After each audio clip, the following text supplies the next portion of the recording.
While China is urging Russia and Ukraine to resume peace talks, Beijing is pushing for negotiations, saying that is the only viable way to resolve conflict and reach a comprehensive ceasefire. The proposed negotiation is a major focus of the 12-point policy paper China released today. 我们一贯主张，一切有利于和平解决危机的努力都应当得到鼓励和支持。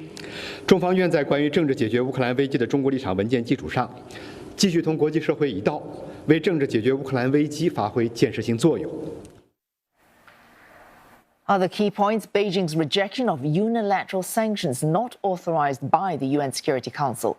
It's also made clear its strong opposition to the use of nuclear, chemical and biological weapons by any country under any circumstances. China also calls for humanitarian corridors for evacuating civilians and proposes steps to ensure the export of grain from Ukraine. Disruptions in the past year have caused a spike in global food prices.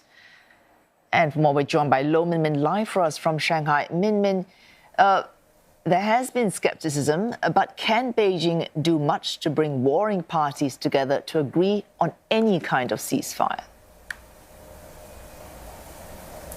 Well, those looking for something new from Beijing are likely to be disappointed with this policy paper because it's mainly a reiteration of China's principles and is lacking on those specific details that would have made it actionable. And this conflict, it looks like it's headed into a deadlock both in the battlefield and also on the diplomatic front because all the stakeholders have such competing sets of demands that seem so irreconcilable. The West wants China to condemn Russia, to stop buying up Russian oil and coal, and to join them in the sanctions against Moscow. But all these are things that China has resolutely refused to do. In fact, China is calling for the exact opposite, calling for the end of these unilateral sanctions, saying that they are a form of long-arm jurisdiction that interferes in the developmental rights of all nations. But this demand from China is likely to fall on deaf ears in the West. It's almost unthinkable that the US and its allies would even consider lifting sanctions on Moscow. In fact, they are looking to add more.